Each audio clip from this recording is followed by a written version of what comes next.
Hello, friends. If you enjoy the content, I'd truly appreciate it if you hit that subscribe button. It helps a lot. Also, don't forget to leave a like and share your thoughts in the comments. Your interaction not only supports the channel's growth, but also helps these stories reach more people. Thank you all for being here. Where are you watching from? Let me know in the comments.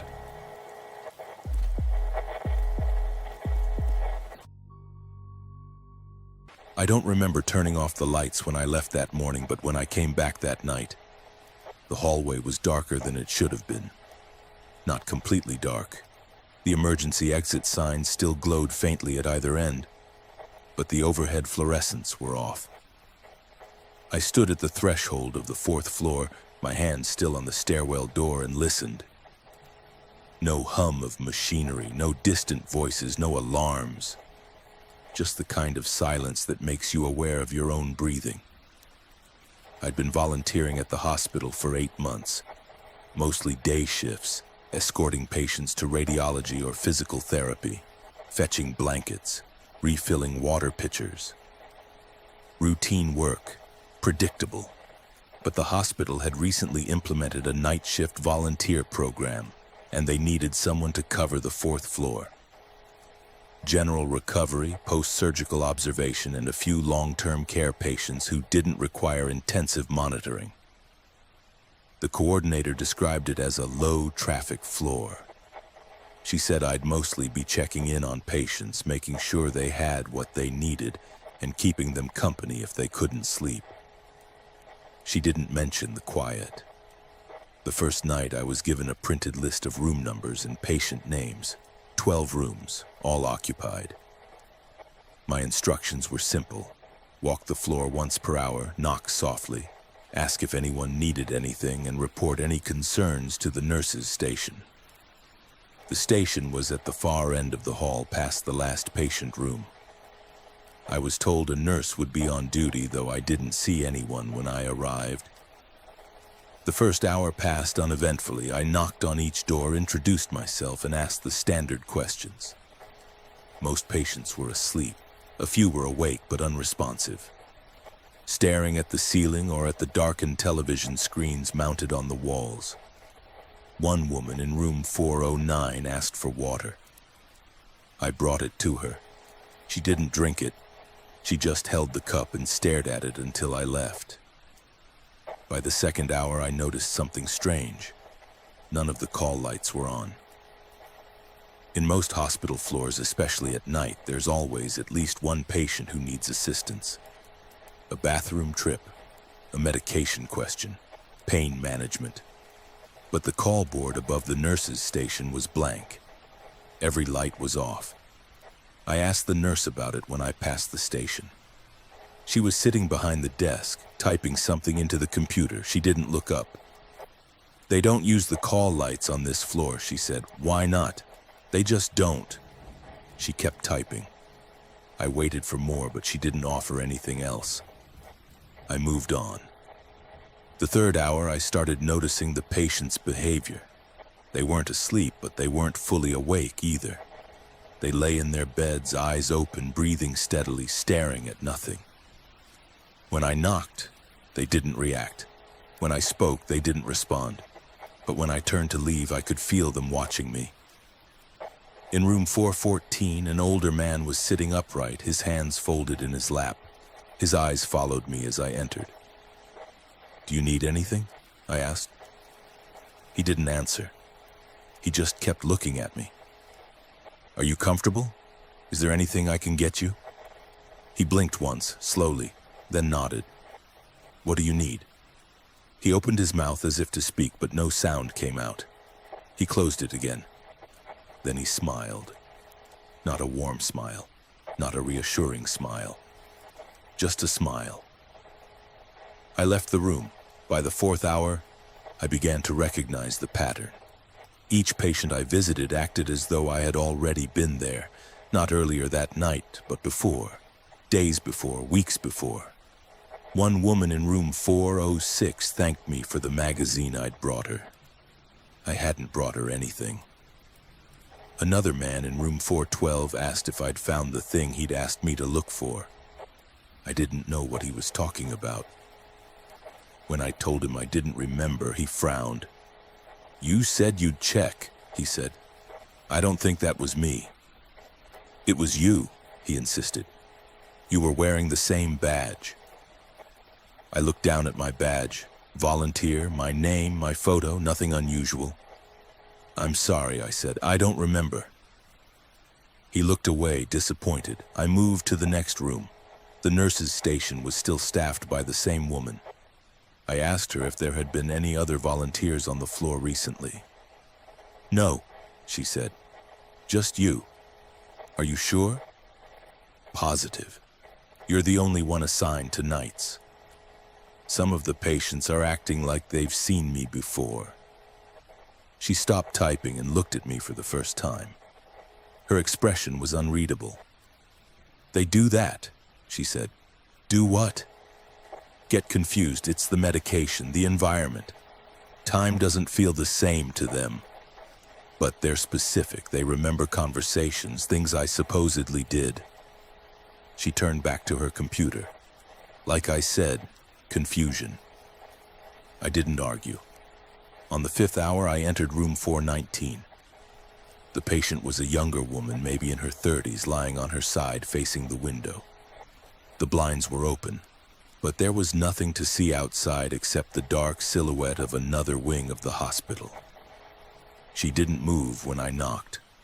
I stepped inside and spoke softly. "Hi, I'm a volunteer, just checking in. Do you need anything?" She didn't respond. I waited for a moment, then turned to leave. That's when she spoke. "You came back." I stopped. "This is my first time in your room tonight." "I don't mean tonight," she said. She still hadn't turned to look at me. "I mean before you came back." "I don't understand." "You left," she said. "And then you came back, just like you said you would." "I didn't say that." "You did." Her voice was calm, matter of fact. "You said you'd come back and check on me, and you did." I stepped closer to the bed. "When did I say that?" "Last week," she said. "Or maybe the week before, I don't remember exactly. But you were here. You sat in that chair." She gestured vaguely toward the chair in the corner of the room. "You said you'd come back." I looked at the chair. There was an indentation in the cushion, as if someone had been sitting there recently. "I don't remember that," I said. She finally turned to look at me. Her eyes were glassy, unfocused. "That's okay," she said. "I didn't either, not at first." I left the room without saying anything else. By the 6th hour, I was no longer checking in with the nurse's station. I walked the floor mechanically, knocking on doors, asking the same questions, receiving the same non-responses. The patients continued to act as though I had been there before. Some thanked me for things I hadn't done. Others asked me to follow up on requests I'd never heard. One man asked if I'd spoken to his daughter. I told him I hadn't. He said I had. He said I'd promised to call her. I didn't remember promising anything. The shift ended at 6 a.m. I signed out at the volunteer office and went home. I didn't sleep well. I kept thinking about the patients, their certainty, their insistence that I had been there before. I thought about the chair in room 419, the indentation in the cushion. I thought about the nurse's dismissive tone, her refusal to engage with my questions. The next night I returned to the 4th floor. Same instructions, same list of rooms, same silence.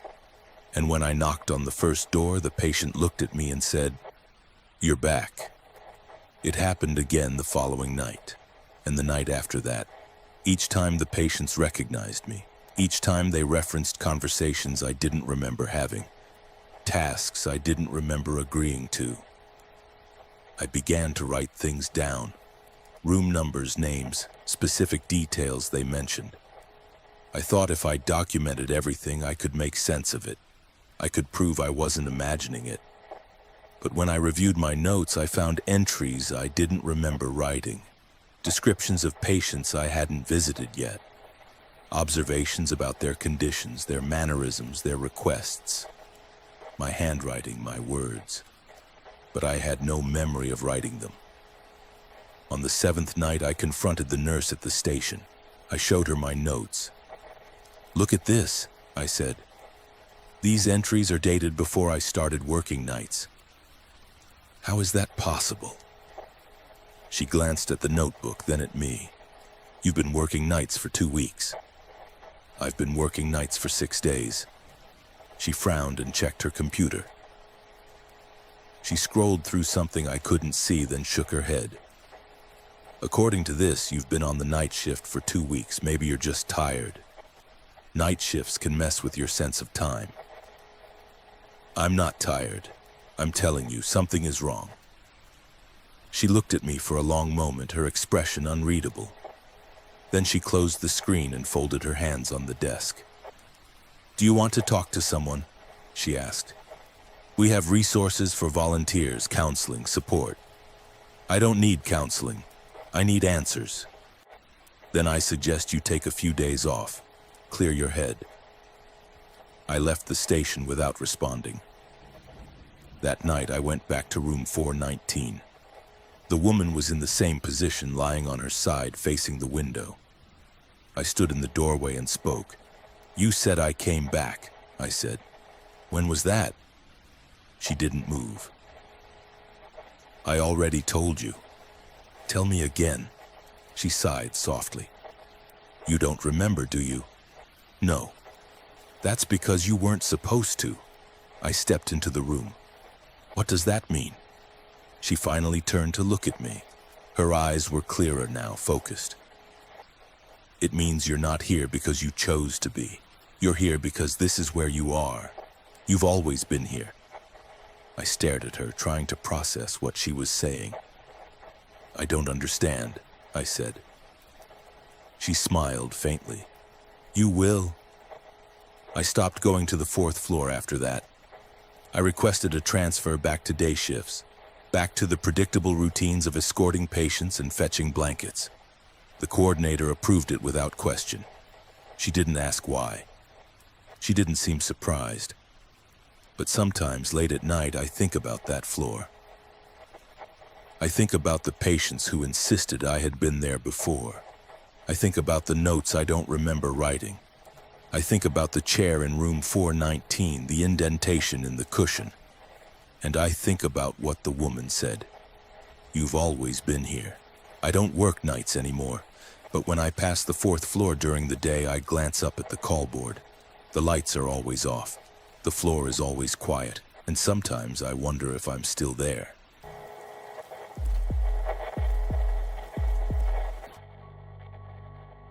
The box arrived on a Tuesday morning, unmarked and slightly damp, as if it had been left outside before someone thought to bring it in. I was working the volunteer desk in the main lobby when a maintenance worker set it on the counter without a word. He nodded at me and walked away before I could ask where it had come from. The hospital's lost and found was technically my responsibility, though no one had ever given me formal training on how to manage it. The volunteer coordinator had mentioned it in passing during my orientation. "If anyone asks about lost items, check the bin under the desk." And that had been the extent of it. For the first few months, I rarely dealt with it. Occasionally, someone would ask about a missing phone or a pair of glasses, and I'd rummage through the plastic bin beneath the counter. Most of the time, the item wasn't there. But after the box arrived, things changed. I opened the box carefully. Inside were items I didn't recognize as recently lost. A wristwatch with a cracked face. A child's stuffed rabbit, worn and faded. A set of keys on a keychain shaped like a lighthouse. A paperback novel with a bookmark still tucked inside. A pair of reading glasses. A hospital ID badge belonging to someone named Dr. Julia Brennan. I didn't recognize the name. I checked the logbook we were supposed to use to document lost items. The most recent entry was from 3 weeks ago. A pair of headphones claimed the same day. There was no mention of the items in the box. I set them on the counter and waited. No one came to claim them. By the end of the week, I'd received 2 more boxes. Both were delivered in the same way, left on the counter by someone who didn't wait for questions. One contained a wallet with no ID, a single earring, and a hospital gown with a patient wristband still attached. The wristband had a name I didn't recognize and a date from 8 months ago. The other box held a pair of shoes, a hairbrush, and a small notebook filled with handwriting I couldn't decipher. I started logging the items myself, even though no one had instructed me to. I wrote down descriptions, estimated dates of arrival, and any identifying details I could find. I thought if I kept careful records, someone would eventually come looking for these things. No one did. One afternoon, a woman approached the desk and asked if we had a set of car keys. I checked the bin, then the boxes. I found a set of keys on a plain metal ring. I held them up. "Are these yours?" She looked at them, frowned, then shook her head. "No." Mine had a red fob. I set the keys back and continued searching. I didn't find anything with a red fob. She thanked me and left. But as I was putting the keys away, I noticed something I hadn't seen before. One of the keys had a small engraving on it, my initials. I stared at it for a long moment. I didn't own a car. I didn't recognize the keys, but the initials were unmistakable. I put the keys back in the box and didn't mention it to anyone. The following week, I found an item in one of the boxes that made me stop. It was a hospital volunteer badge. My name was on it, my photo. But the badge number was different from the one I wore. I checked my current badge, 447. The one in the box was labeled 449. I brought it to the volunteer coordinator. "I found this in the Lost and Found," I said, holding it up. "It has my name on it." She glanced at it, then at me. "That's odd. Do you know why there would be a duplicate badge?" She took it from me and examined it. "Could be an old one, maybe from a previous assignment." "Did you work here before?" "No. This is my first time." She turned the badge over, frowning. "I'll look into it." She put the badge in a drawer and didn't mention it again. I began paying closer attention to the items in the Lost and Found. Some had dates written on tags or labels, dates that were weeks, months, or even years in the future. A pair of glasses had a tag that read, "Claimed March 18th." It was currently February. A set of headphones had a label dated 2 years from now. A keychain had a sticker with a date from next week. I asked the coordinator about the labeling system. "We don't label items," she said. "Whoever brings them in might tag them, but we don't have a formal system." "Then who's writing these dates?" She shrugged. "Could be patients, could be staff, could be anyone." I didn't find that reassuring. One evening, near the end of my shift, a man approached the desk. He was older, dressed in a hospital gown and slippers, and he walked slowly as if uncertain of his footing. He stopped in front of me and stared at the boxes on the counter. "I'm looking for something," he said. "What did you lose?" "I don't know," he said. "But it's here.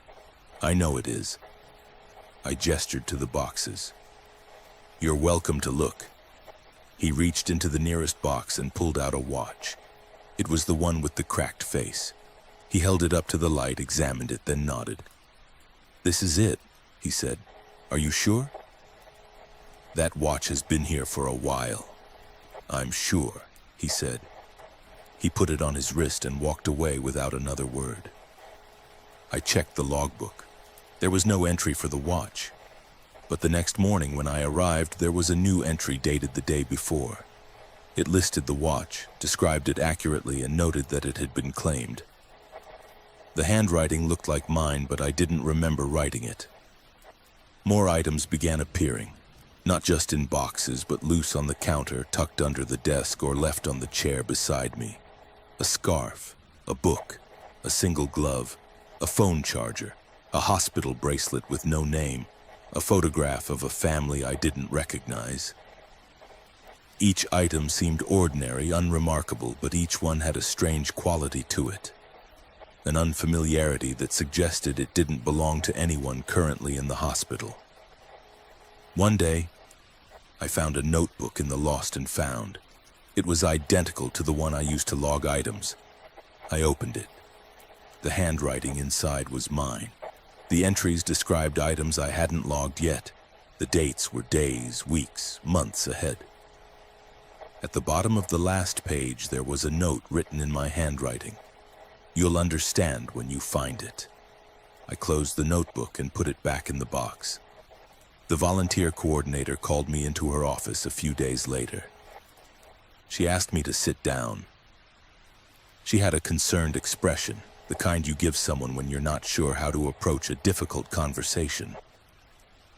"I've been reviewing the Lost and Found logs," she said. "There are some inconsistencies." "What kind of inconsistencies?" "Items that aren't supposed to be there, dates that don't make sense, entries that reference things that haven't happened yet." "I noticed that too," I said. She looked at me carefully. "Did you write these entries?" "Some of them," I said, "but not all of them." "Then who did?" "I don't know." She leaned back in her chair, folding her hands on the desk. "I think you should take some time off. Just a few days, clear your head." "I don't need time off, I just need to know what's going on." "I'm not sure I can answer that," she said. I didn't take time off. I kept working the desk, logging items, and watching as the Lost and Found continued to grow.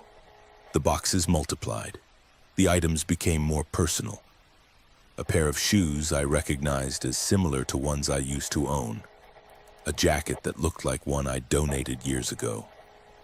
A notebook with my handwriting filled with entries I didn't remember making.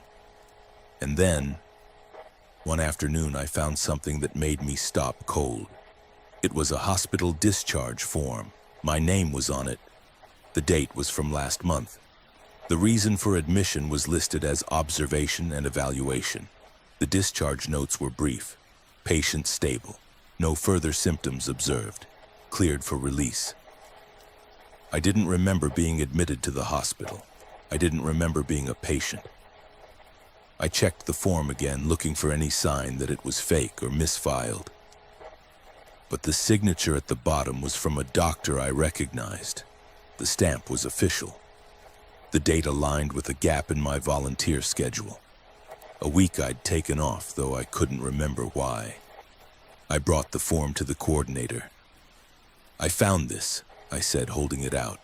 She took it, read it, and set it down on her desk. "I know," she said quietly. "You know?"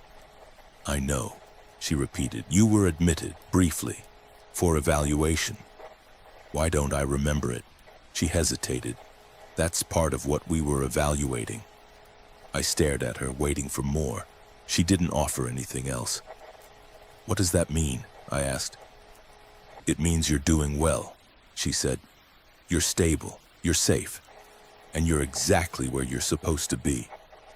I left her office without another word. I don't work the Lost and Found desk anymore. They reassigned me to patient escort duties, away from the lobby, away from the boxes, but sometimes when I pass the desk, I glance at the counter. The boxes are still there. The items are still accumulating. And sometimes I see things I recognize. A watch I used to wear. A book I used to own. A jacket I thought I'd lost years ago. And every now and then, I see something labeled with a date that hasn't happened yet. I don't ask about it anymore. I don't log it. I just keep walking. Because some things are lost long before you realize they're missing. And some things were never yours to begin with.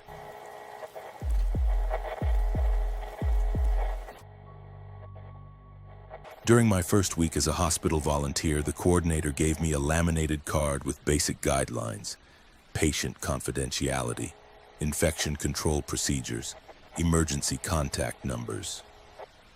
At the bottom, in smaller print, was a line I almost overlooked. Volunteers are restricted from using elevator C. Use elevators A, B, or stairwells only. No explanation, no elaboration. Just the rule. I'd been volunteering for 3 years when I first asked about elevator C. I'd walked past it countless times. Its doors were identical to the others, brushed steel with a call button that glowed faintly even when not in use. But no one ever pressed it. Staff walked by without glancing at it. Patients were wheeled past it without pause. It was there, functional, but unused. One afternoon, while waiting for elevator B, I asked a passing nurse why elevator C was off limits. She stopped mid-stride, looked at me, then at the elevator, then back at me. "It's just not for volunteers," she said. "Why not?" "It's complicated." "Complicated how?" She hesitated, then shook her head. "Ask your coordinator." I did. The coordinator's response was nearly identical. "It's policy," she said. "Elevator C is designated for staff use only. But I've never seen anyone use it." "That doesn't change the policy." I didn't push further, but I started paying attention.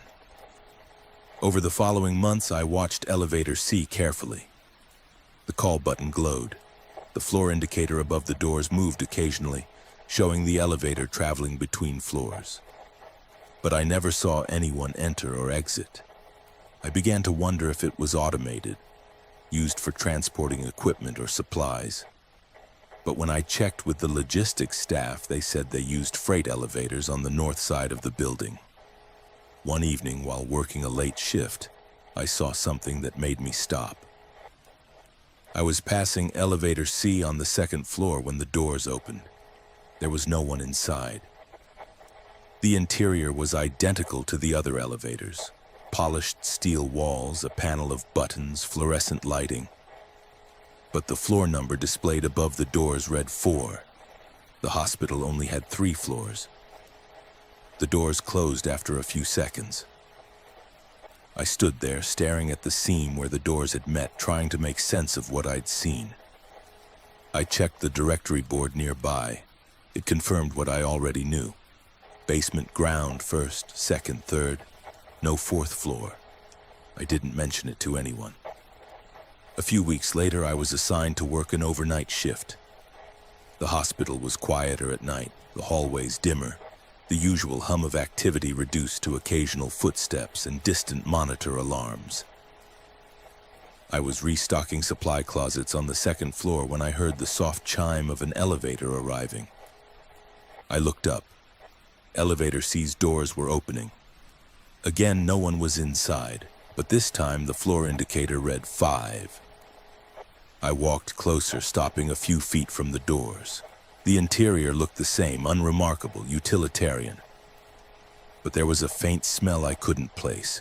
Not unpleasant, but unfamiliar.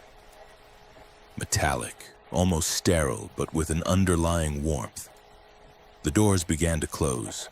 Without thinking, I stepped forward and pressed the call button. The doors reopened. I stood at the threshold, looking inside. The panel of buttons was standard, labeled basement through 3. But there were additional buttons below the main set, unmarked except for numbers, 4, 5, 6, 7. The button for 5 was glowing faintly, as if recently pressed. I hesitated. The laminated card in my pocket felt heavier. Volunteers are restricted from using elevator C. But the doors were open. The elevator was empty, and I wanted to know. I stepped inside. The doors closed behind me with a soft hiss. I stood in the center of the elevator, my hands at my sides, waiting. The floor indicator above the panel began to move, not upward or downward, but cycling through numbers in no particular order. 2. Basement. 4, 1, 6, 3. The elevator didn't move. No sensation of ascent or descent. Just the hum of the overhead light and the faint smell of something I still couldn't identify. After a moment, the cycling stopped. The indicator settled on 4. The doors opened. The hallway beyond was identical to every other floor in the hospital. pale green walls, scuffed linoleum, fluorescent lights spaced evenly along the ceiling. But the air felt different, thicker somehow, and the silence was absolute. I stepped out cautiously. The elevator doors closed behind me. I turned to press the call button, but there wasn't one. Just smooth wall where the button should have been. I looked down the hallway. It extended in both directions, lined with doors identical to patient rooms. Some were open, revealing empty beds and darkened windows. Others were closed, unmarked except for room numbers: 401, 403, 405. I walked to the nearest open door and looked inside. The room was empty as I'd expected, but the bed was made, the equipment positioned as if waiting for a patient. On the nightstand was a clipboard with a chart. I picked it up. The patient name was blank. The admission date was listed as today. The attending physician was listed as N.A. I set the clipboard down and left the room. As I walked down the hallway, I began to notice sounds. Faint, distant but unmistakable. Voices, footsteps, the soft beep of monitors. I followed the sounds to a room near the end of the hall. The door was half open. I knocked softly and looked inside. A patient was lying in the bed, an older man, eyes closed, breathing steadily. A monitor beside the bed displayed vital signs: heart rate, oxygen levels, blood pressure. Everything looked normal. But when I stepped closer, I realized the monitor wasn't plugged in. The screen glowed, the numbers updated, but there was no power cord. The man's eyes opened. He looked at me without surprise. "Are you here to check on me?" he asked. "I'm a volunteer," I said carefully. "Are you feeling all right?" "I'm fine," he said, "just waiting." "Waiting for what?" "To go back," he said. He looked at me as though the answer should have been obvious. "Back where?" He didn't answer. He closed his eyes again and turned his head toward the window. I looked at the window. It showed the same view as every other room in the hospital: the parking lot, the adjacent wing. But the light was wrong. It wasn't night, it wasn't day. It was something in between. I left the room. I walked back toward the elevator. The hallway seemed longer now, the doors spaced farther apart. I passed room after room, some empty, some occupied. Each occupied room had a patient lying in bed waiting. None of them spoke to me. None of them seemed concerned. When I finally reached the spot where the elevator should have been, there was only wall. No doors, no seam. Just smooth, unbroken surface. I turned and walked the other direction.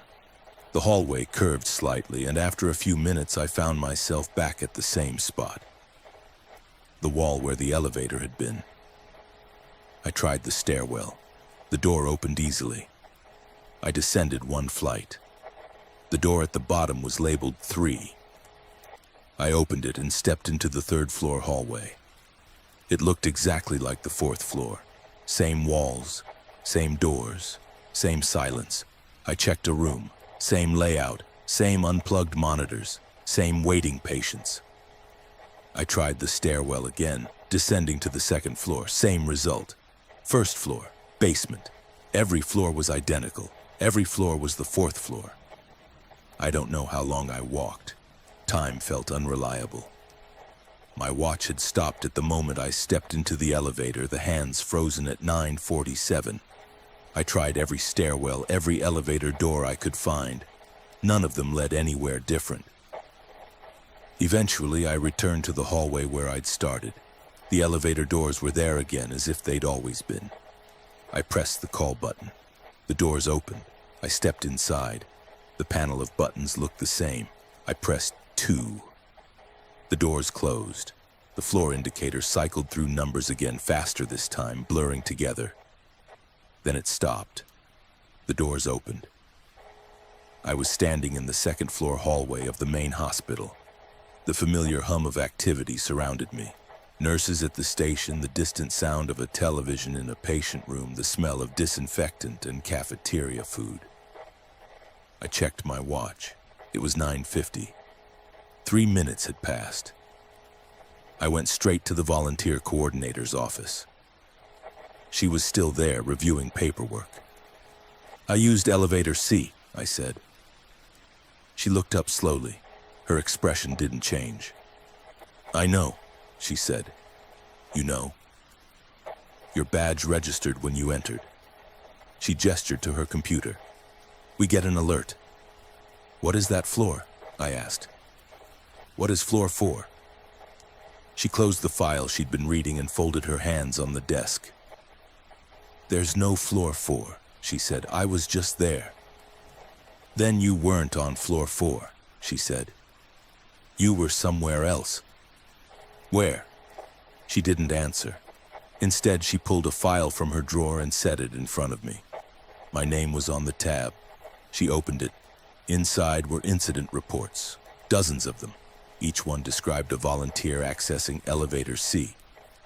Each one noted the duration of the access, always between 2 and 5 minutes.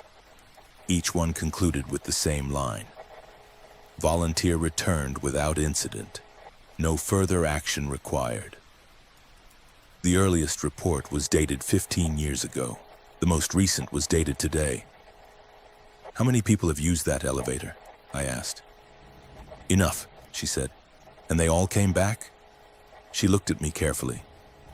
"Yes, they all came back, just like you did."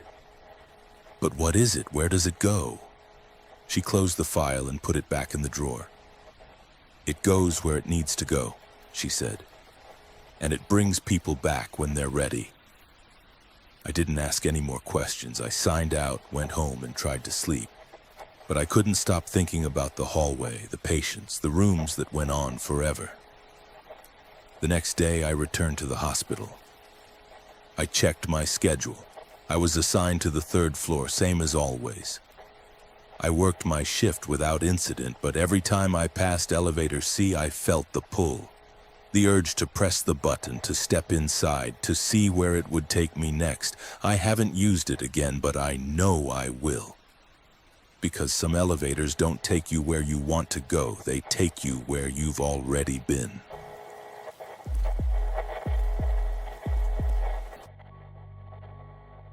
The email arrived on a Wednesday morning 3 weeks before my scheduled departure. Subject line: Exit Interview Volunteer Services.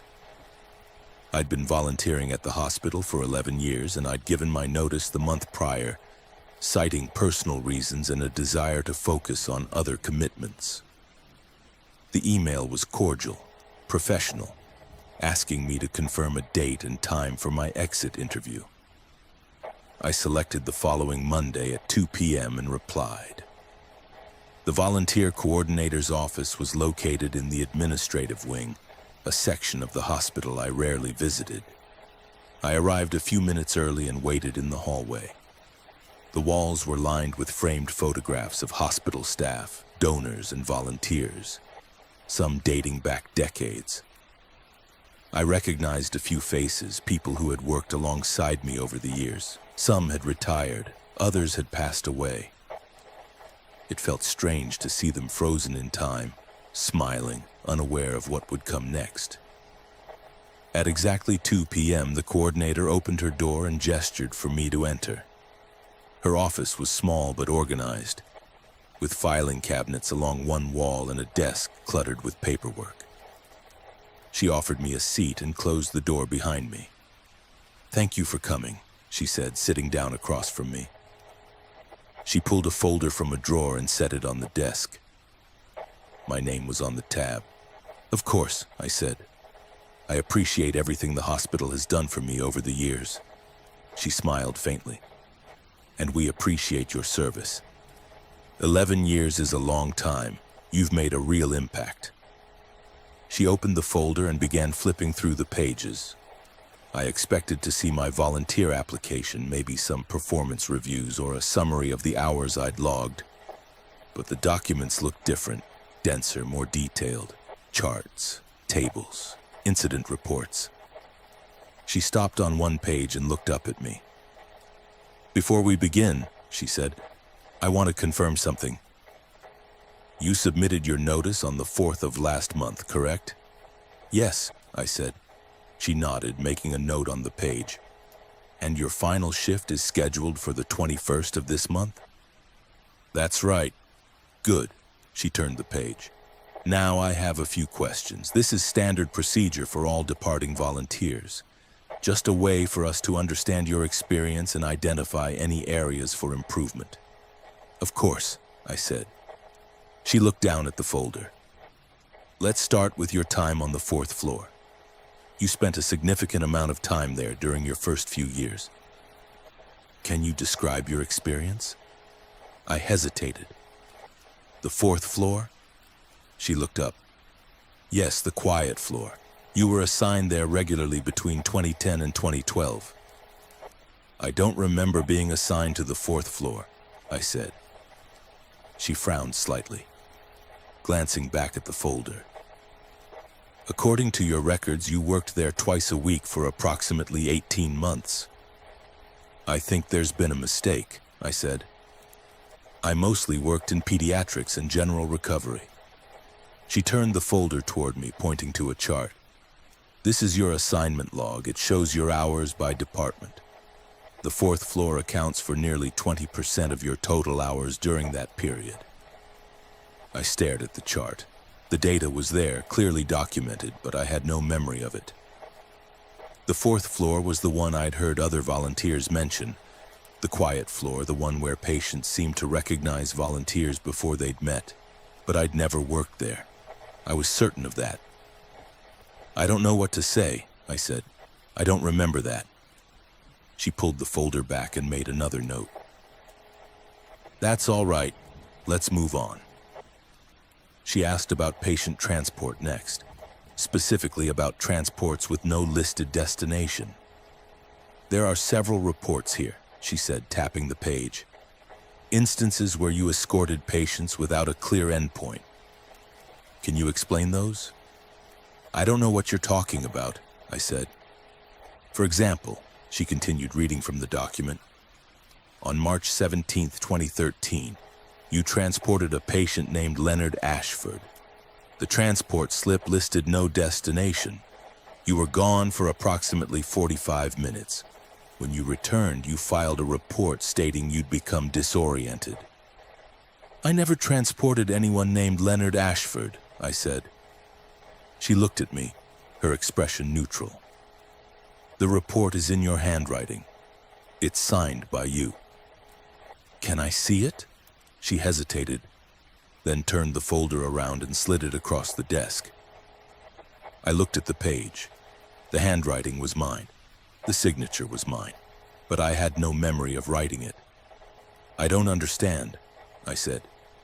She pulled the folder back. It's not uncommon for volunteers to forget specific incidents. The work can be repetitive. Memories blur together. This isn't about forgetting, I said. I genuinely don't remember any of this. She made another note and moved on. She asked about the lost and found next, about items I'd logged that were later claimed by patients who described conversations I supposedly had with them. She asked about the hospice ward, about patients who referenced advice I'd given during visits I didn't recall making. She asked about Elevator C. You accessed Elevator C on 4 separate occasions, she said. The most recent was 6 months ago. Can you describe what you experienced? I only used Elevator C once, I said, and that was years ago.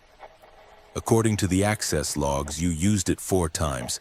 Each instance lasted between 3 and 7 minutes. That's not possible. She turned the screen of her computer toward me. The log was there, clear and precise. My badge number, the dates, the times. 4 entries, the most recent dated 6 months ago. I stared at the screen, trying to make sense of it. I don't know how that's possible. I didn't use it 4 times. Do you remember what happened when you did use it? She asked. I told her what I remembered.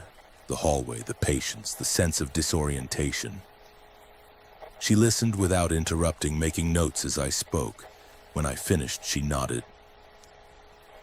That's consistent with other reports. Other reports? From other volunteers who've accessed the elevator, she said. The experiences are similar.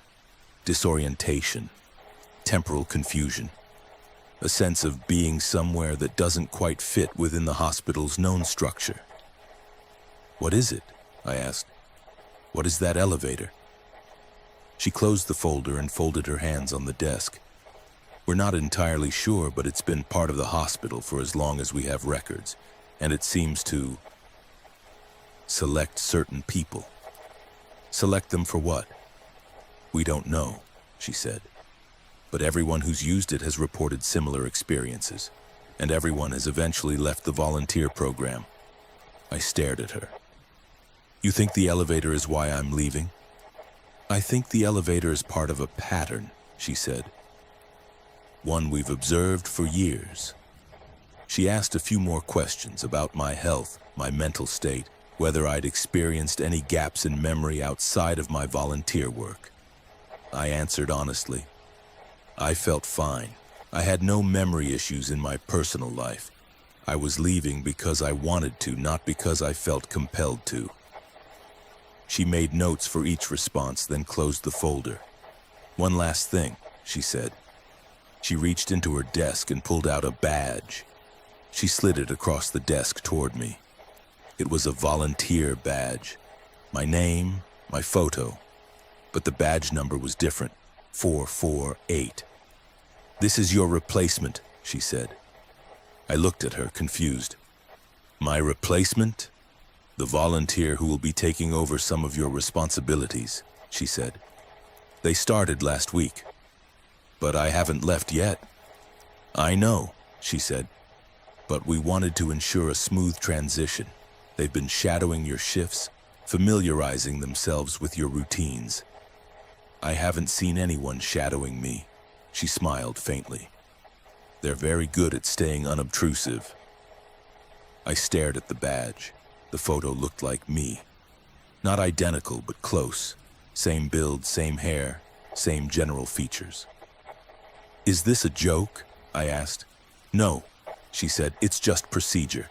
Your replacement has been briefed. They know your assignments. They'll continue the work you've been doing. But I'm still here for 2 more weeks. I know, she said, but they wanted to start early to make sure everything was in order. She took the badge back and put it in the drawer. I left the office in a daze. I walked through the hospital, past the departments I'd worked in for over a decade, past the patients and staff I'd come to know. Everything looked the same, but it felt different, distant, as though I were seeing it through glass. When I reached the volunteer office to sign out, I saw someone sitting at the desk. They were wearing a volunteer uniform. They looked up when I entered. It was me. Not exactly me, but close enough that anyone passing by wouldn't notice the difference. They smiled. You're leaving early today. I didn't respond. I just stared. Don't worry, they said. I'll take care of everything. I left without signing out. I didn't go back. I called the coordinator the next day and told her I wouldn't be completing my remaining shifts. She said she understood. She said my replacement was doing well. She thanked me for my years of service and wished me luck. I haven't been back to the hospital since. But sometimes, late at night, I think about the exit interview. I think about the folder with my name on it, filled with reports I don't remember. I think about the badge with a face that looked almost like mine. And I think about what the coordinator said. Everyone who's used the elevator eventually leaves. I don't know if I left because I wanted to, or because I was already gone.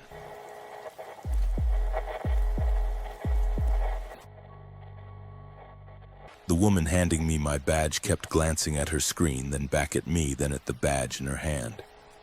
She smiled anyway, the kind of smile that doesn't reach the eyes, and slid it across the desk. "Welcome aboard," she said.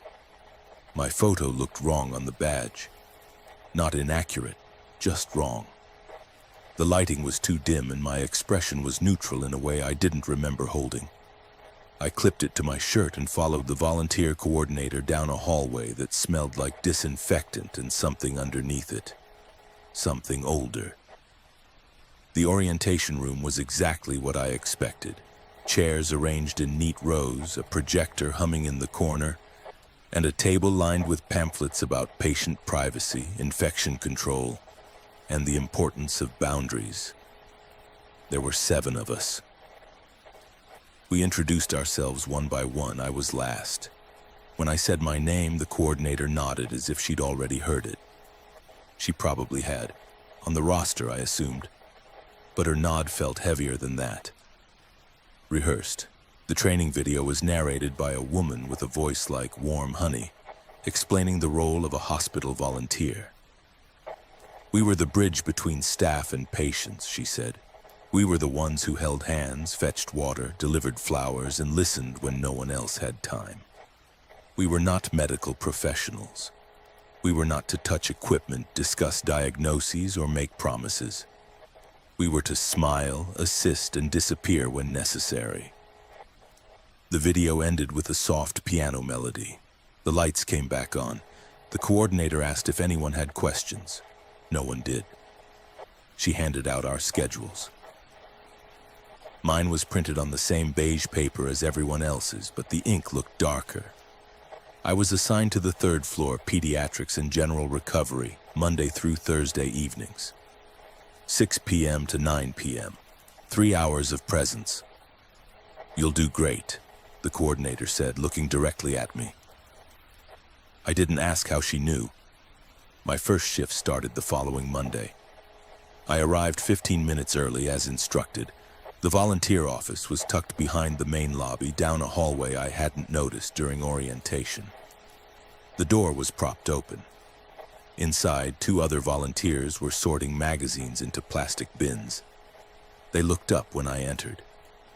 "You're the new one," the older woman said. Not a question. "First shift," I confirmed. "3rd floor?" I nodded. She smiled. "Good floor. Quiet." The other volunteer, a younger man with glasses, glanced at my badge. 447, he read aloud. "Huh. What?" "Nothing," he said quickly. "Just, that number's been empty for a while." The older woman gave him a look. He went back to sorting magazines. I didn't ask what he meant. The 3rd floor was quieter than I expected. The nurses' station was staffed by 2 women who barely looked up when I checked in. One of them pointed toward a corridor on the left. "Start with room 303, she said.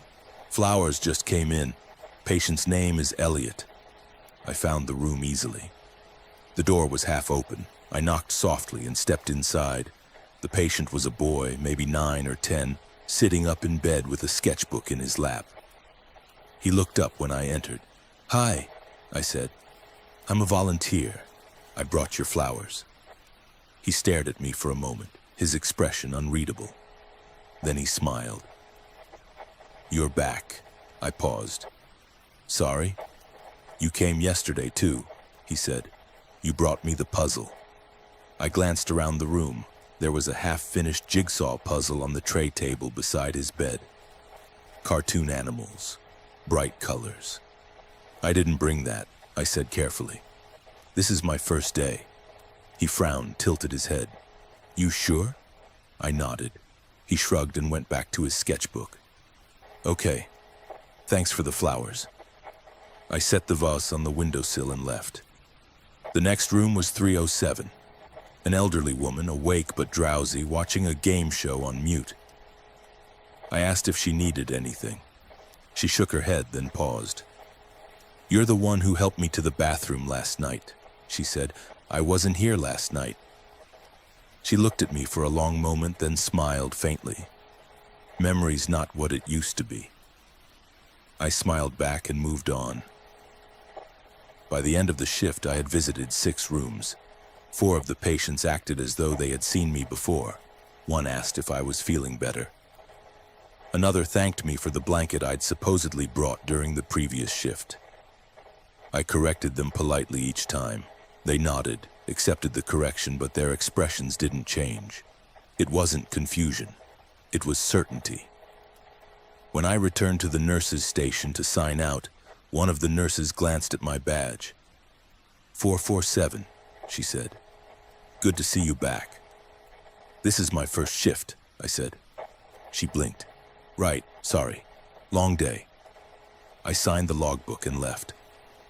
On Wednesday, I checked the volunteer roster before my shift. My name was listed under the 3rd floor as expected. But when I scrolled up to see the previous week's schedule, my name appeared there too. Same shifts. Same floor.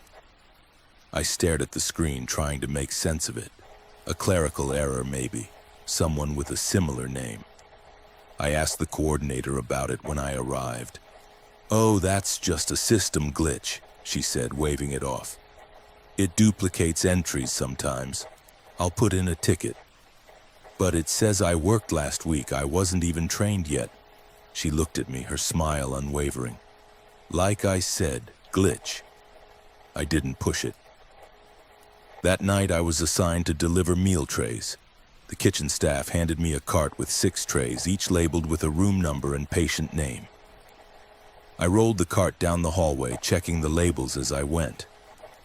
Room 311, Alice. Room 313, Marcus. Room 315, David. Room 317, my name. I stopped, stared at the label, my first and last name printed clearly on the meal card. I looked up at the room number, 317. I had walked past it a dozen times over the past 2 shifts. The door was always closed. I had assumed it was unoccupied. I knocked. No answer. I opened the door slowly. The room was empty. The bed was made, the blinds drawn. There was no patient, no equipment.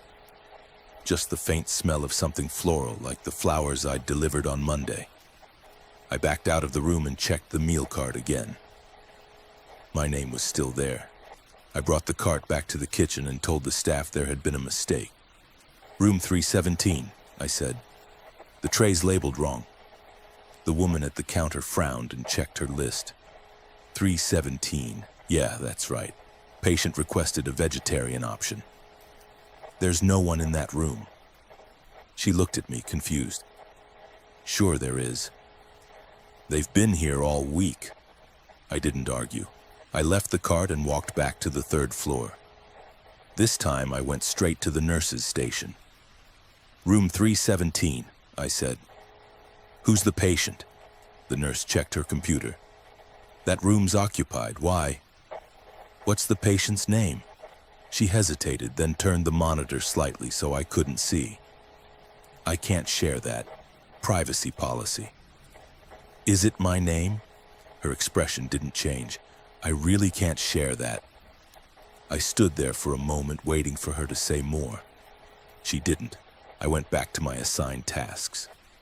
On Thursday, I arrived early again. This time, I went straight to the volunteer office and asked to see my file. The coordinator hesitated. Your file? Yes. My application, background check, orientation paperwork. I want to see it. She shifted uncomfortably. That's not standard procedure. Is something wrong? I just want to see it. She sighed, then opened a filing cabinet and flipped through a row of folders. She pulled one out and set it on the desk. My name was on the tab. She opened it. The first page was my application. I recognized my handwriting, my signature. The date was correct, 3 weeks ago, but underneath it was another application. Same handwriting, same signature, dated 6 months earlier. What is this? I asked. She looked at the papers, then at me. I don't know. Must be a duplicate. It's dated 6 months ago. I didn't apply 6 months ago. She closed the folder. I'll look into it. Can I see the rest? I really need to look into this first. She took the folder and put it back in the cabinet. She locked it. She didn't look at me when she did. That night, I worked my shift in silence. I didn't ask patients if they recognized me. I didn't check the meal trays. I didn't go near room 317. I finished my tasks, signed the logbook, and left. But when I got to my car, I found something on the windshield, a folded piece of paper tucked under the wiper blade. I unfolded it. It was a shift schedule. My name was listed. 3rd floor. Monday through Thursday, 6 p.m. to 9 p.m. But the dates went back 2 years. I looked around the parking lot. It was empty. The hospital lights buzzed softly in the distance. I got in my car and drove home. I didn't go back for my Friday shift. I called the coordinator and told her I was sick. She said she understood. She said she hoped I'd feel better soon. She said the patients had been asking about me. I asked which patients. She didn't answer. I hung up. 2 days later, I received an email from the hospital. A reminder about my upcoming shifts. Monday through Thursday, 6 p.m. to 9 p.m. 3rd floor. The email was automated, sent from a no-reply address. But at the bottom, in small gray text, was a note. Thank you for your continued service. Badge number 447 has been reactivated. I never deactivated it. I never went back. But sometimes late at night, I checked the hospital's volunteer portal. My name is still there. My shifts are still listed. And according to the log, I've been clocking in every Monday, Wednesday, and Thursday. Someone is using my badge, or maybe I still am.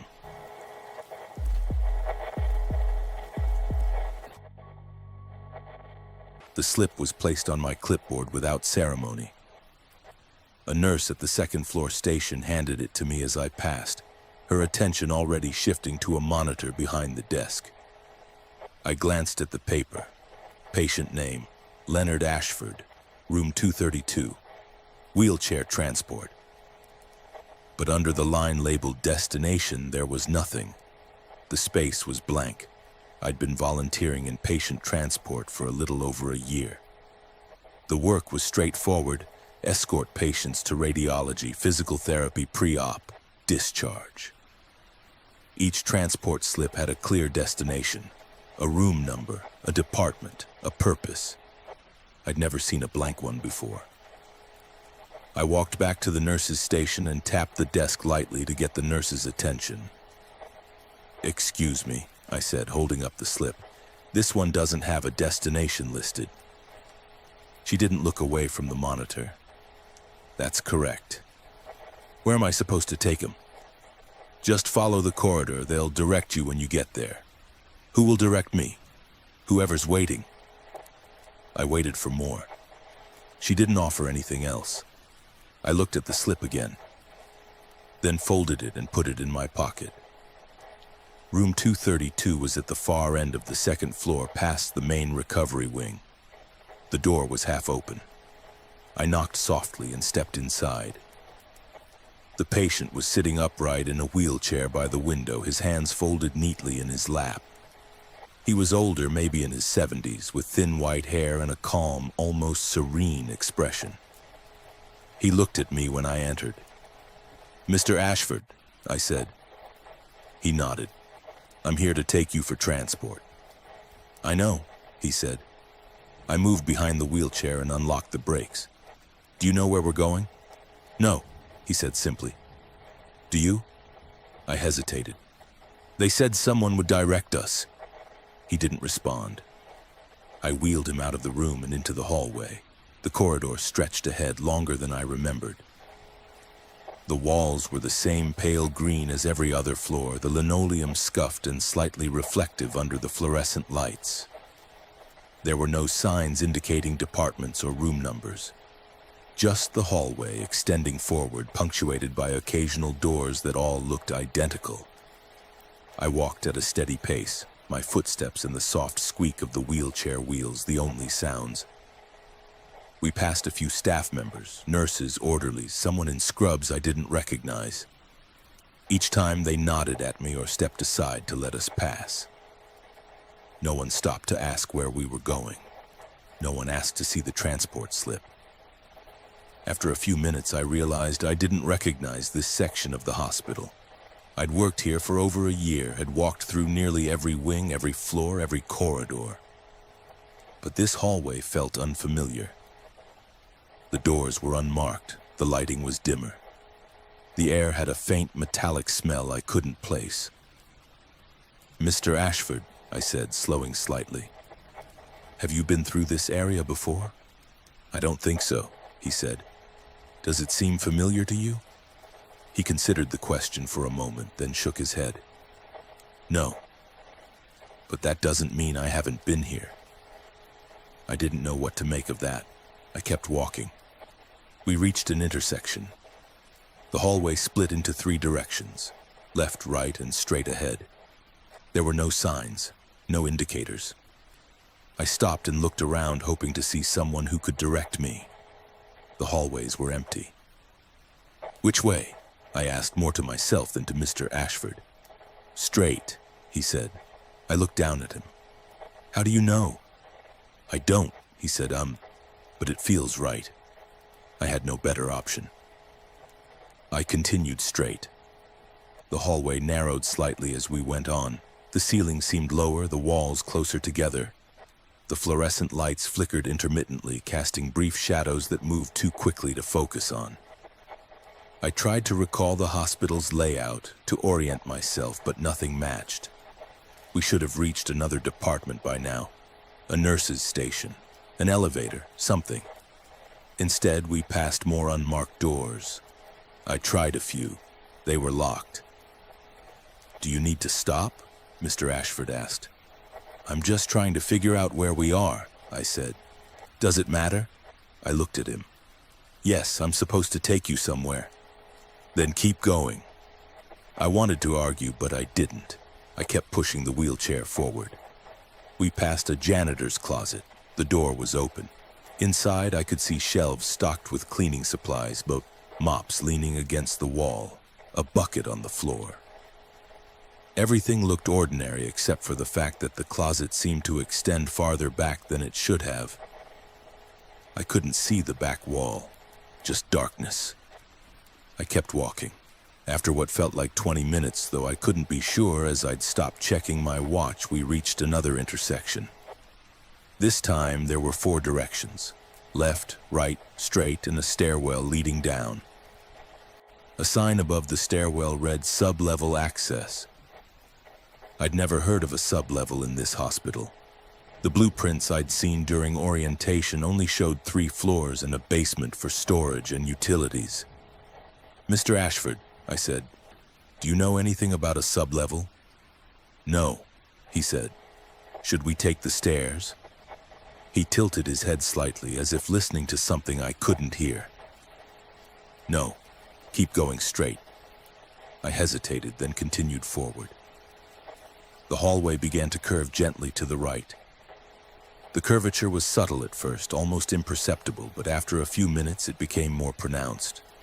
The walls seemed to lean inward slightly, and the floor had a faint slope, as though we were descending without using stairs. The fluorescent lights were spaced farther apart now, leaving longer stretches of dimness between them. I glanced at Mr. Ashford. He was sitting calmly, his hands still folded, his expression unchanged. "Are you okay?" I asked. "I'm fine," he said. "Are you?" I didn't answer. We passed a window. I stopped. I hadn't seen a window in this corridor until now. I looked out. The view didn't make sense. Instead of the parking lot or the adjacent hospital wing, I saw another hallway, identical to the one we were in. And in that hallway, I saw a figure pushing a wheelchair. The figure looked like me. The patient looked like Mr. Ashford. I blinked, and the image was gone. The window now showed only darkness. "Did you see that?" I asked. "See what?" Mr. Ashford said. I didn't respond. I started walking again, faster now. The corridor began to widen again, and the ceiling rose. The fluorescent lights returned to their regular intervals. Ahead, I saw a set of double doors. They were unmarked, but they looked official, heavy, industrial. The kind of doors that led to operating rooms or restricted areas. I approached them cautiously. There was no card reader, no access panel, just a push bar. I hesitated. "Should we go through?" I asked Mr. Ashford. "Yes," he said. How do you know? Because this is where we're supposed to be. I pushed the doors open. The room beyond was vast and empty. The floor was polished concrete. The walls were bare. The ceiling was high, supported by steel beams. In the center of the room was a single wheelchair, identical to the one I was pushing. It was empty. Beside it was a transport slip folded neatly on the seat. I walked closer. I picked up the slip and unfolded it. It had my name on it. Under patient name, it listed Mr. Ashford. Under destination, it was blank. I looked at Mr. Ashford. He was staring at the empty wheelchair. "What is this?" I asked. "The end of the transport," he said, "but we didn't go anywhere." Didn't we? I looked around the room. There were no other doors, no windows, no exit except the way we came in. "I don't understand," I said. "You will," he said. He looked at me, and for the first time his expression changed. He smiled. "You always do." I turned back toward the double doors. They were closed. I didn't remember closing them. I walked over and pushed. They didn't move. I pushed harder. They were locked. I turned back to Mr. Ashford. He was gone. The wheelchair I had been pushing was now empty, positioned exactly where the other one had been. The transport slip was still in my hand. I looked at it again. Under patient name, my name was now listed. Under volunteer, the space was blank. I don't know how long I stood there, minutes, hours. Time felt unreliable. Eventually, I heard the sound of footsteps behind me. I turned. A volunteer was entering through the double doors, doors that had been locked moments before. She was pushing an empty wheelchair. She looked at me, smiled politely, and said, "Are you ready?" "For what?" I asked. "Transport," she said. I looked at the wheelchair, then at the slip in my hand, then at her. "Where are we going?" I asked. She didn't answer. She just gestured toward the wheelchair. I sat down. She began to push. The hallway stretched ahead, long and familiar. The walls were pale green. The fluorescent lights flickered intermittently. We passed unmarked doors. We passed intersections with no signs. We passed windows that showed only darkness. And somewhere ahead I knew someone was waiting at a nurse's station, holding a transport slip with no destination.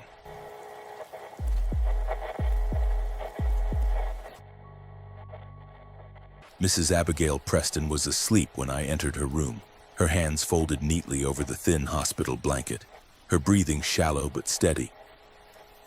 The hospice ward was quieter than the rest of the hospital, insulated by design and necessity, and her room felt especially still. I knocked softly on the open door, waited a moment, then stepped inside. She didn't stir. I sat in the chair beside her bed, pulled out the small notebook I carried, and waited. I'd been volunteering in hospice support for 6 months. The role was straightforward. Sit with patients who had no family present, offer companionship, listen if they wanted to talk, and document the visit in my notebook. The documentation was informal. Just a few lines summarizing the interaction, the patient's mood, any requests they made.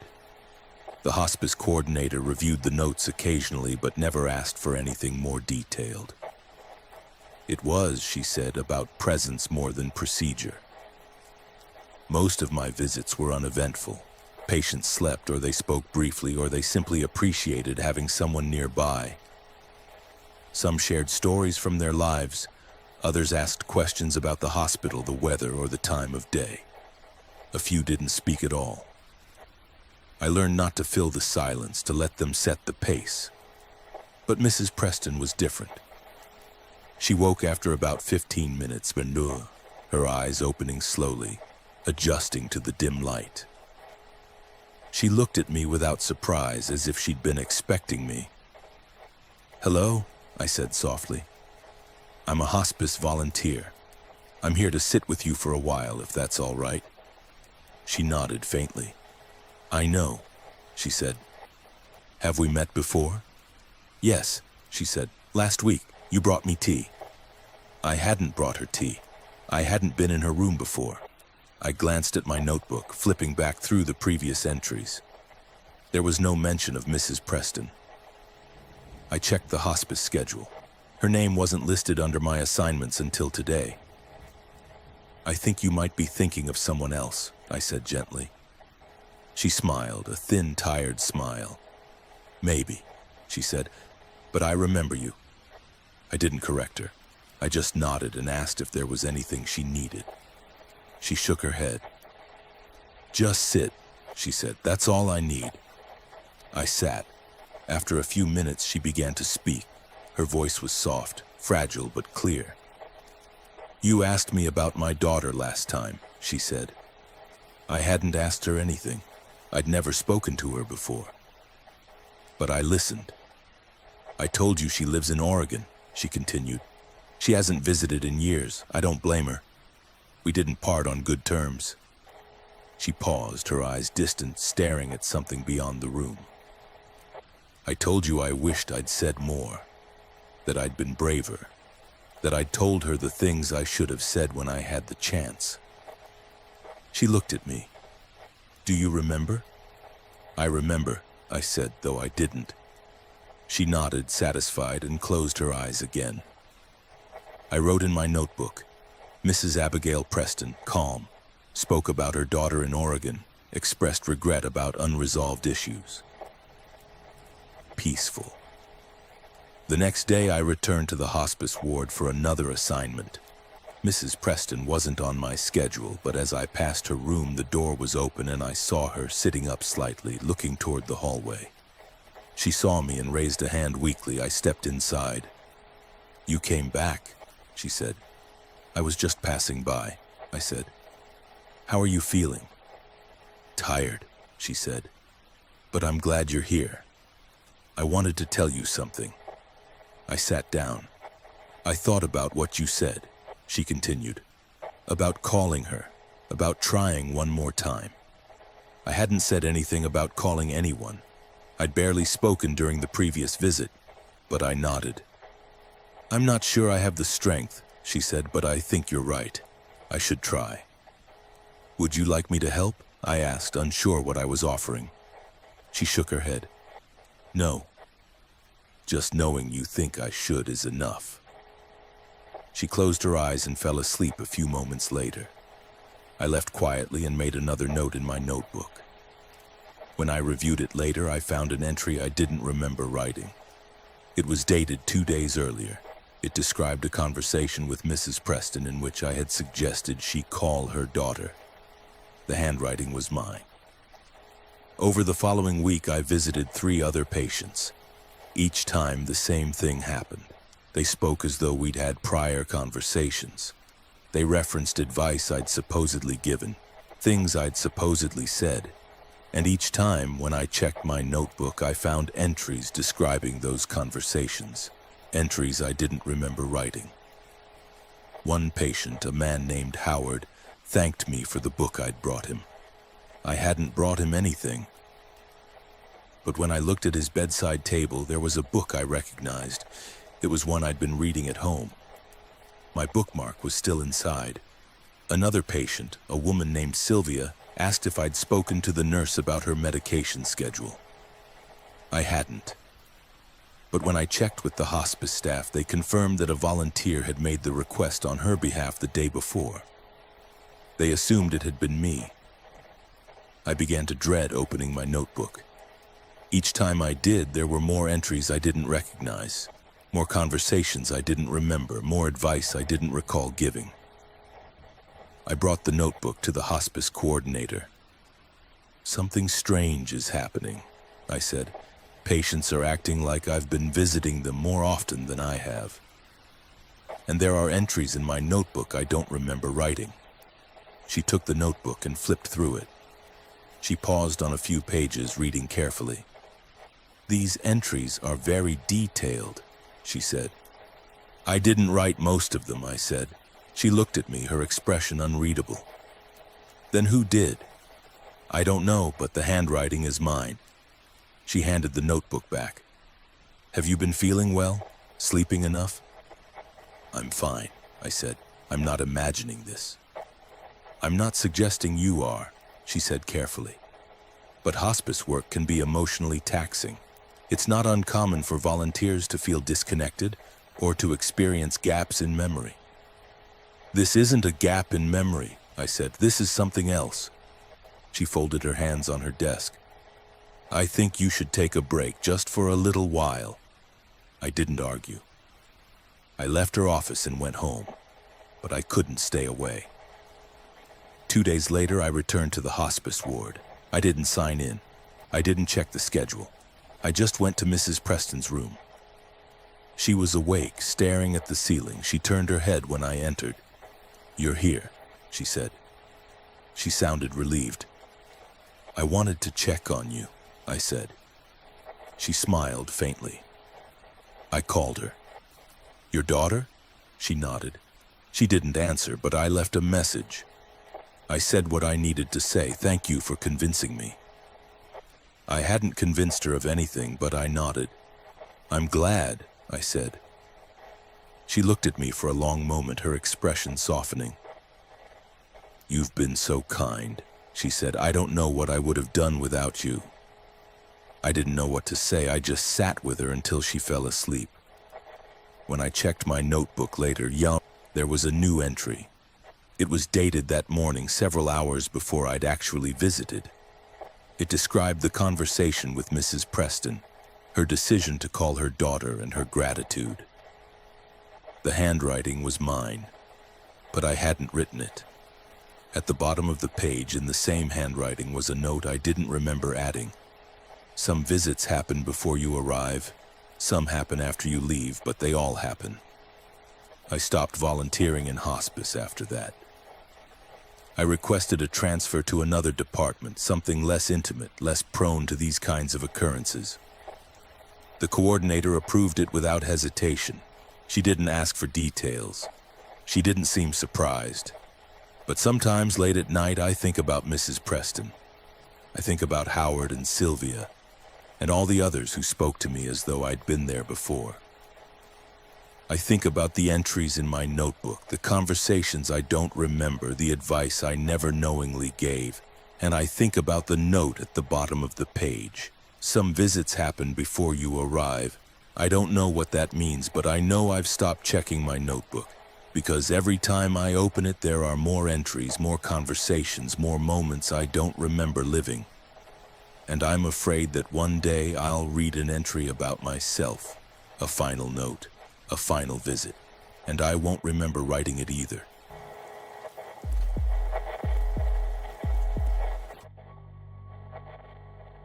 Dinner at 5:30, medication rounds at 6:15, quiet time at 7, lights out at 8. By 8:30, the hallways were dim, the rooms silent except for the occasional beep of a monitor or the soft shuffle of a nurse making rounds. Visiting hours ended at 8. Parents and family members were asked to leave, though exceptions were made for critical cases or very young children. Most nights the ward felt empty by 9, but the children were always awake. I'd been volunteering in pediatrics for 4 months when I first noticed it. I was assigned to evening shifts twice a week, helping with meal trays, reading to patients, and keeping the playroom tidy. My tasks usually ended by 7:30, and I'd spend the remaining half hour of my shift checking in with the nurses or restocking supplies. But one Thursday evening, as I was walking past the patient rooms on my way out, I saw a child sitting upright in bed, staring at the doorway. I stopped and knocked softly. "Everything okay?" She looked at me without speaking. She was maybe 6 or 7, pale, with dark circles under her eyes. Her hands were folded in her lap. She didn't look distressed. "Just waiting."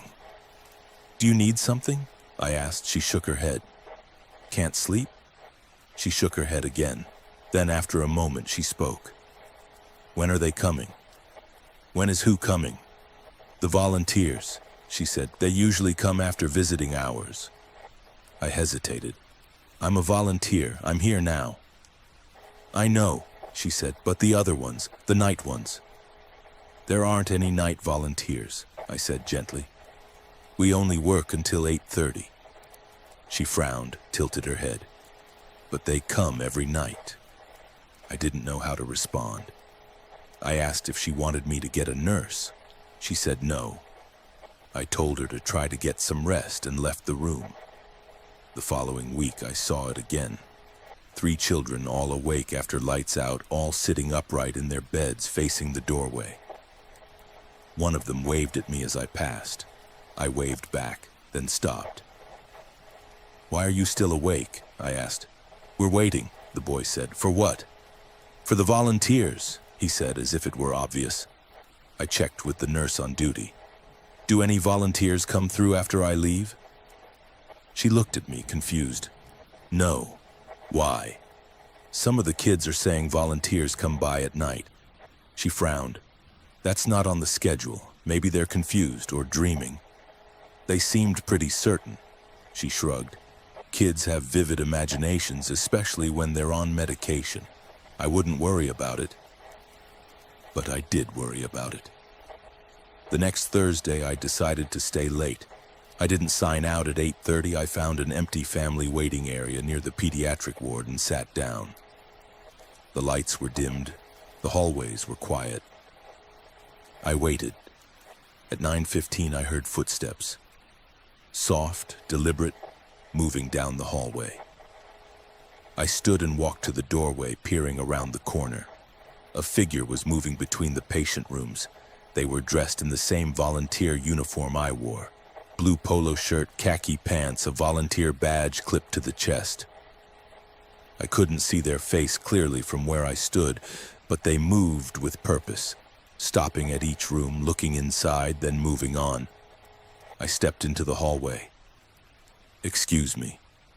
The figure stopped but didn't turn around. "Are you a volunteer?" I asked. They nodded. "What are you doing here? Visiting hours are over." They turned slightly, just enough for me to see their profile. They didn't speak. "I didn't know there were night shifts for volunteers," I said, walking closer. They turned fully to face me and I stopped. Their face was familiar. Too familiar. It looked like mine. Not identical, but close. Same build, same hair, same general features, but the expression was blank, neutral, as if they were looking through me rather than at me. I opened my mouth to speak, but before I could, they turned and walked away, disappearing into one of the patient rooms. I followed. The room was empty. The bed was made. The lights were off. There was no one there. I went back the following week. Same time, same waiting area. At 9:15, the footsteps returned. This time there were 2 figures, both dressed as volunteers, both moving between the rooms. I didn't approach them, I just watched. They stopped at each room, stood in the doorway for a few seconds, then moved on. The children inside were awake, sitting up, watching them. None of the children called out. None of them seemed afraid. They just watched, as if this were expected. After the figures finished their rounds, they walked to the end of the hallway and disappeared into the stairwell. I followed. When I opened the stairwell door, it was empty. No footsteps, no sound, just the faint hum of the building's ventilation system. I asked the children about it the next day. I kept my tone casual, non-threatening. "Do you ever see volunteers at night?" I asked a boy in room 712.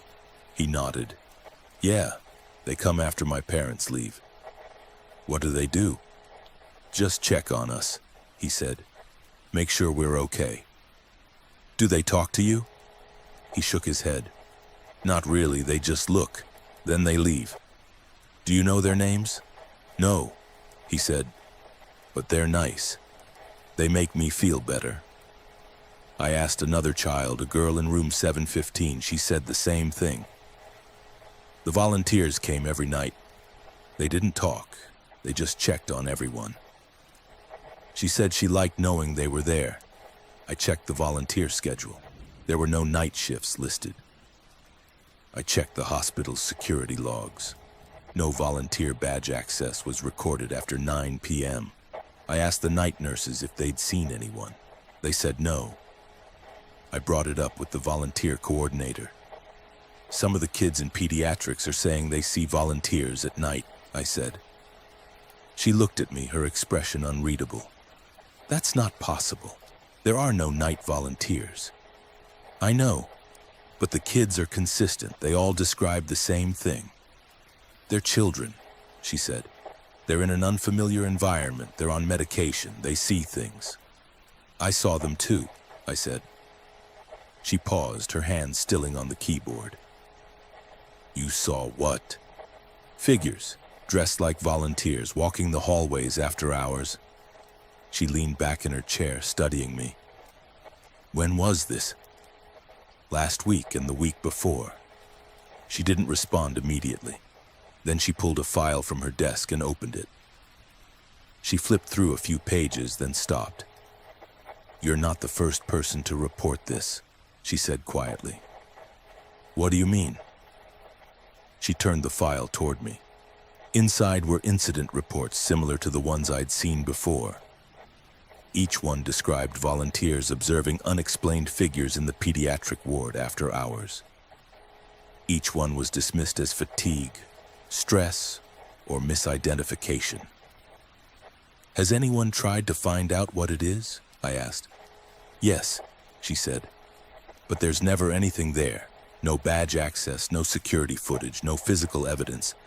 Just reports from volunteers and patients. So what is it? She closed the file. I don't know, but it's been happening for years, and as far as I can tell, it's harmless. Harmless?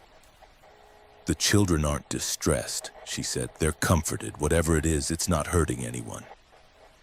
I went back to the pediatric ward that night. I stayed until after 9. The figures appeared again. This time there were 3 of them. I stood at the end of the hallway and watched as they moved from room to room. They were silent, methodical, efficient. They didn't interact with the children. They didn't speak. They just looked, confirmed, and moved on. When they reached the last room, they turned toward me, all 3 of them. They stood there for a moment, facing me, their expressions blank. Then, one by one, they walked past me and disappeared into the stairwell. I didn't follow them. I don't work the evening shift anymore. I requested a change to mornings and the coordinator approved it without question. But sometimes when I'm in the pediatric ward during the day, I see the children who were awake those nights. They recognize me. They smile. And sometimes they ask when I'll come back after visiting hours. I tell them I don't work nights. They nod, but they don't seem disappointed, because they know someone will come. Someone always does.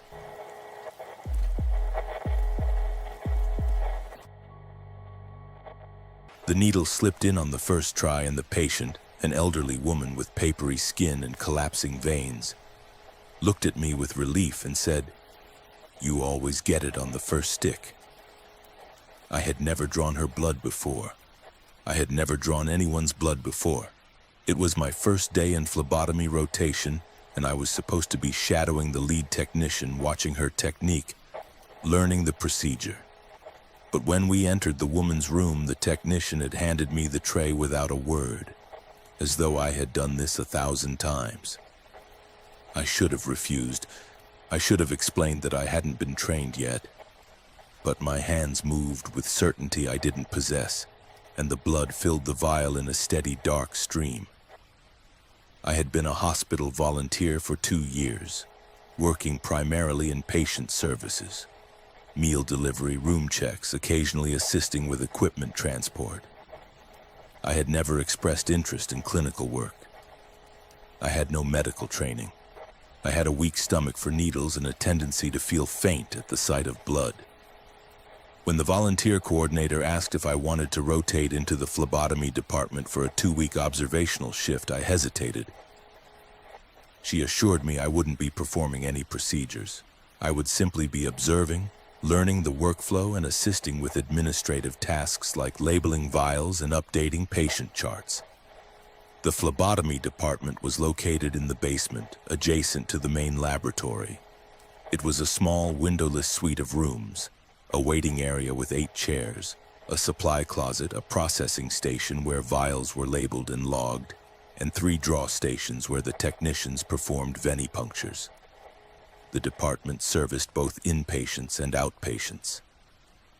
Inpatients received draws in their rooms, usually in the early morning before breakfast. Outpatients came to the waiting area and were called in by name. I arrived for my first shift at 6 in the morning. The lead technician, a woman in her 40s named Karen, greeted me at the processing station and handed me a clipboard. "You'll shadow me for the first few days," she said. "Watch the technique, get familiar with the routine. After that, you'll help with labeling and logging. Simple stuff." I thanked her and followed her to the first patient room. The patient was a middle-aged man recovering from surgery. Karen introduced herself, confirmed his identity using his wristband, and explained the procedure. She assembled the needle, tourniquet, and vials with practiced efficiency. The draw took less than 2 minutes. The patient barely flinched. We moved to the next room. Another smooth draw, then another. Karen's hands were steady, her movements economical. She spoke to the patients in a calm, reassuring tone, anticipating their discomfort and addressing it before they voiced it. "You'll get the hang of it," she said as we returned to the processing station. "Most people are nervous at first, but it's just repetition, muscle memory." I told her I wasn't planning to perform any draws, that I was only observing. She looked at me, confused. "Didn't they tell you? Volunteers in phlebotomy rotation are expected to complete at least 50 supervised draws before the end of the 2 weeks. It's part of the training." I told her no one had mentioned that. She frowned and checked a folder on the desk. "It's right here in your rotation assignment. 50 supervised draws, logged and verified. You should have received the protocol sheet during orientation."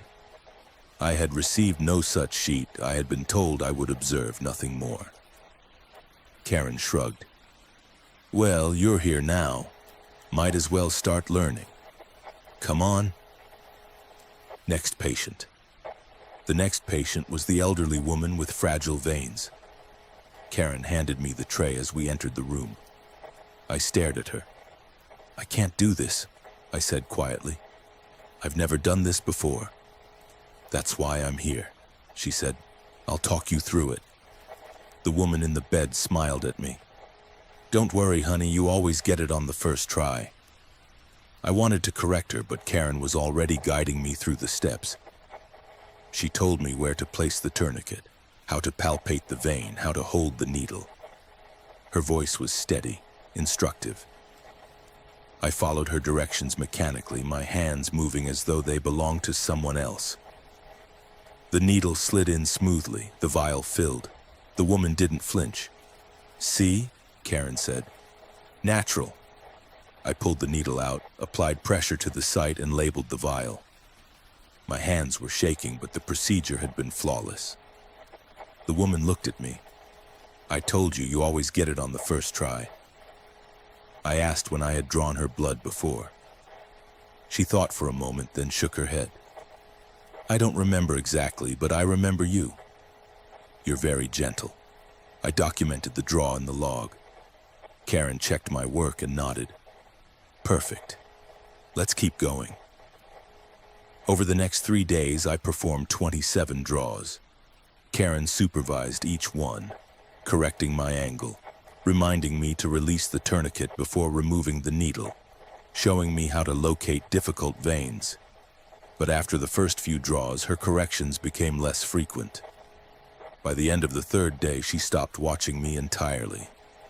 "You've got it down," she said. "I'll check in periodically, but you don't need me hovering." I wanted to tell her I still felt uncertain, that I didn't understand how I was performing the procedure so smoothly, that patients kept thanking me for being gentle and efficient even though I had only just started. But I didn't. I kept drawing blood, labeling vials, and updating charts. On the fourth day, I arrived to find my name already listed on the assignment board. I was scheduled for 12 inpatient draws and 6 outpatient draws. Karen was listed for a different set of patients. I asked if there had been a mistake. She checked the board and shook her head. No mistake. You're ready to work independently. I'll be nearby if you need help, but you should be fine. I told her I had only been there for 3 days. She looked at me, puzzled. You've been here for 2 weeks. You're almost done with your rotation. I checked the calendar on the wall. It showed the date as 2 weeks after I had started. I checked my phone. The date matched. I tried to remember the past 2 weeks. I could recall fragments, rooms, patients, draws, but they didn't form a continuous timeline.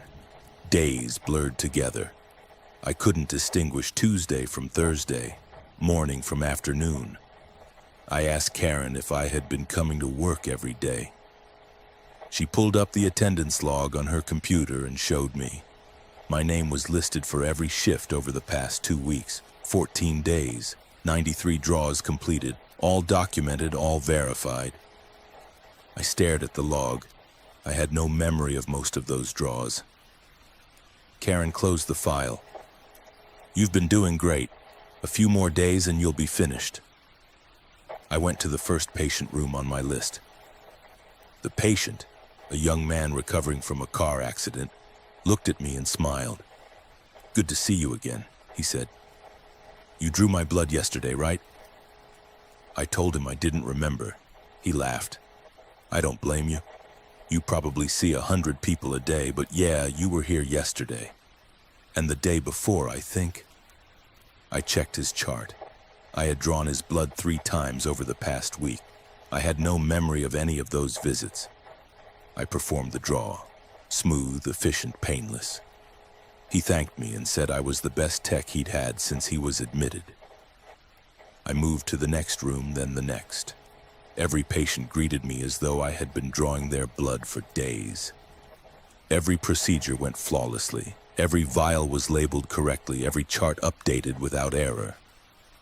At the end of the shift, I returned to the processing station and reviewed my work.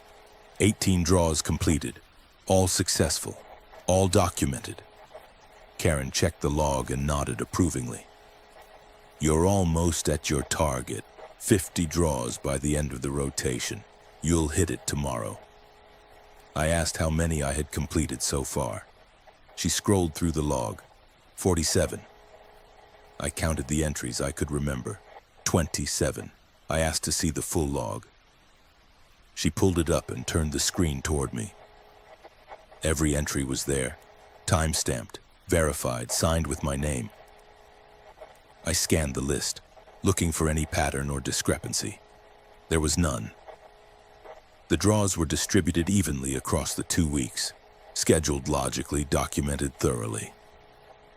I asked Karen if anyone else had access to my login. She shook her head. Just you. That night, I went home and tried to reconstruct the past 2 weeks. I checked my calendar, my emails, my text messages. There were gaps. Days where I had no record of anything except work. No meals logged, no errands run, no conversations with friends or family. I called a friend and asked if we had spoken recently. She said we had 2 days ago. I asked what we had talked about. She described a conversation I didn't remember having. I checked my bank transactions. There were purchases I didn't remember making, meals I didn't remember eating, gas I didn't remember pumping. The next day, I returned to the hospital. My name was on the assignment board again, 12 draws scheduled. Karen greeted me at the processing station. Last day of your rotation, she said. After today, you'll have completed your 50 draws.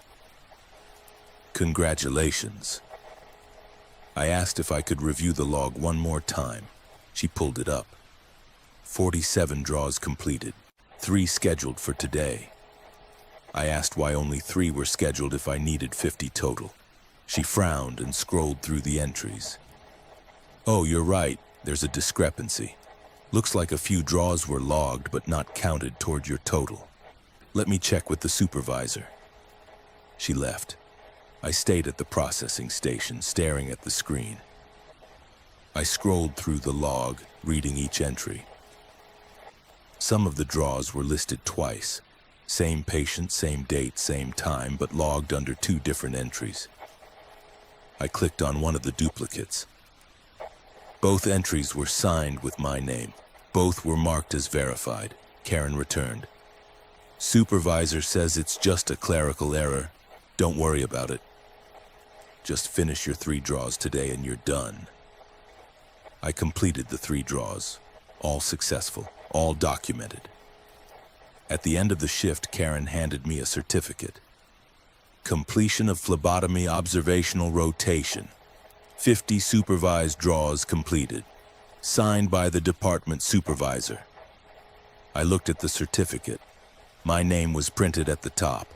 The date was listed as 2 weeks after I had started. The total draws, 50. I asked Karen if I would be expected to continue working in phlebotomy. She shook her head. No, this was just a rotation. You'll go back to your regular volunteer duties. I thanked her and left. That evening, I received an email from the volunteer coordinator. It thanked me for completing the phlebotomy rotation and included an attachment, my full performance log. I opened it. The log listed 93 draws, not 50, 93. Every patient I had seen over the past 2 weeks was listed. Every draw was documented. Every entry was signed with my name. At the bottom of the document was a note, added manually, in handwriting I recognized as mine. Volunteer demonstrated exceptional proficiency. Recommended for advanced clinical rotation, phlebotomy skills retained for future assignments. I don't remember writing that note. I don't remember 93 draws. But I checked my hands tonight and there were small calluses on my fingertips, the kind that form from repetitive needle handling. I checked my volunteer schedule. Next month I'm assigned to the ICU. I don't remember requesting that assignment, but I think my hands already know what to do.